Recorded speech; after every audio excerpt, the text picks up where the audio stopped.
Welcome to the Power 9. Today we'll be going over a Narset Enlightened Master commander deck based around taking extra turns and extra combats.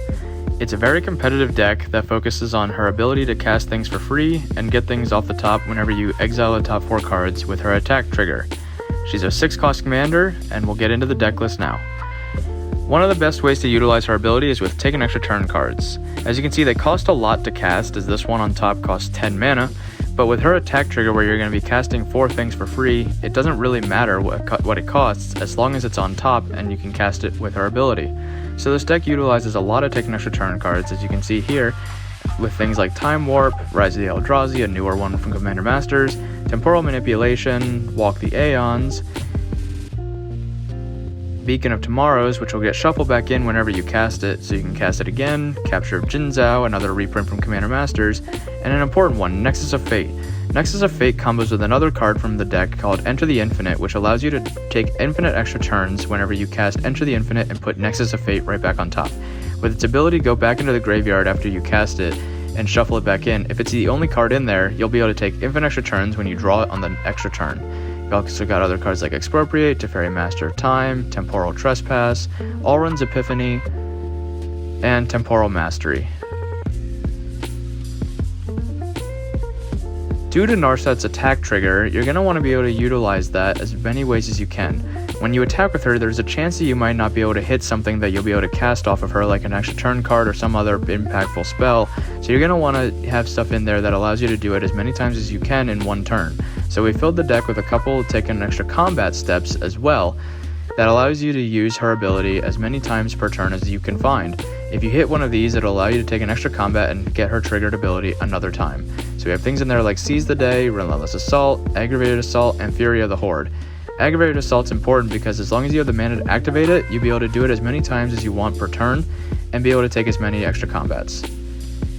So as you might have noticed, Narset is a 6-cost commander. She costs 3 generic and 1 blue, 1 white, and 1 red.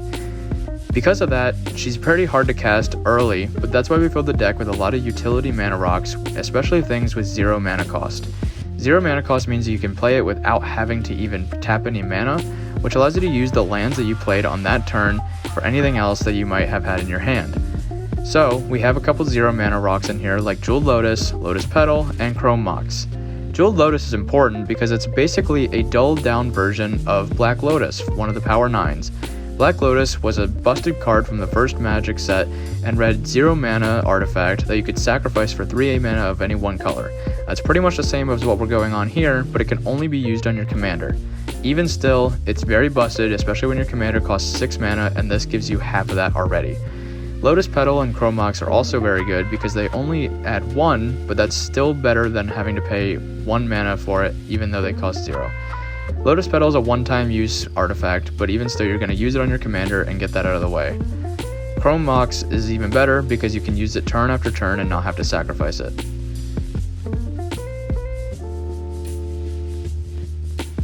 Other artifacts that we have in here that add mana are stuff like Mana Vault and Soul Ring that are 1-cost mana rocks that add more than what you're paying for. Mana Vault adds 3 mana for 1, and Soul Ring adds 2 for 1.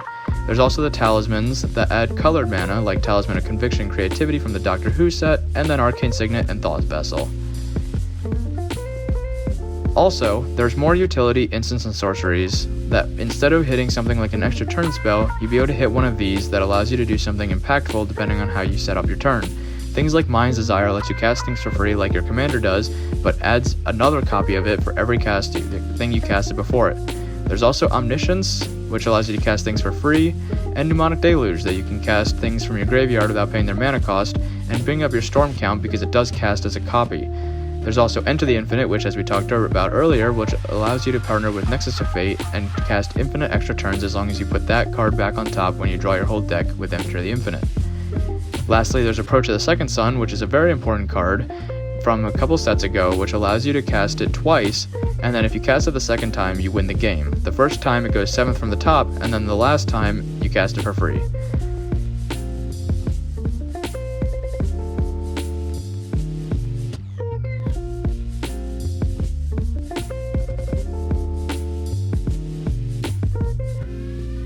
So I'd like to go over some of the more important spells in the deck that you could get off of Narset. Things like Elspeth with her loyalty abilities and her -3 that allows you to destroy any creature with power 4 or greater, along with the 2 other board wipes being Supreme Verdict and Time Wipe that'll protect your creatures or can't be countered, which is something that'll happen a lot in CDH.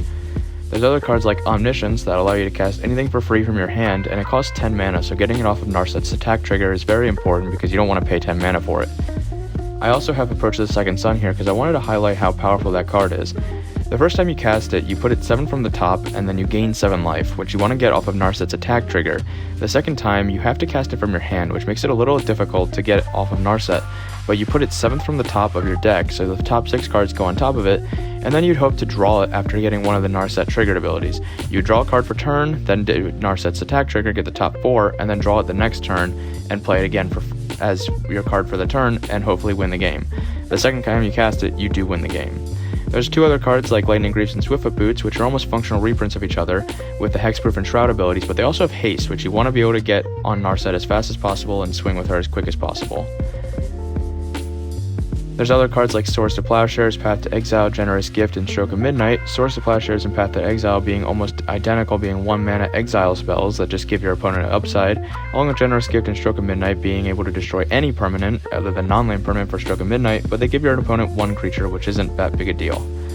There's other things like counter spells like Fierce Guardianship, Force Negation, Mana Drain, and Negate, which will counter anything your opponents play that'll try to hurt you, along with Deflecting Swat, which will counter any counter spell or anything that targets your stuff. As long as you have your commander out, it'll be for free. There's other stuff like Everybody Lives, which will protect anything that you have going on, and it'll stop basically the game in its tracks for 1 turn that you play it. There's also a bunch of copy spells in the deck, like Thousand Year Storm, Repeated Reverberation, Increasing Vengeance, Trionic Resonator, Galvanic Iteration, Display of Power, and Reiterate. Increasing Vengeance, Trionic Resonator, Galvanic Iteration, and Reiterate are important though because you can cast them multiple times due to their flashback ability, buyback, or the activated abilities of Trionic Resonator. Now let's go on to the lands. There's a lot of lands in this deck, so there's a little bit too many to highlight. So I'm going to show you some of the more important ones here. There's things like Fetch lands, the Battle Bond lands, the Shock lands, and a Triome. Fetch lands are important because you can get any land that has the land types with them out, so you can get the Shock lands and the Triome out very quickly and make sure that your mana is as what you want it to be. There's things like Reflecting Pool and Glimmer Void that also tap for any color, along with other things like Commander Tower as well. This deck is very competitive, and I hope you enjoyed the video. Let me know in the comments below if you'd like to see another deck tech, and I'll hope to hear from you guys soon.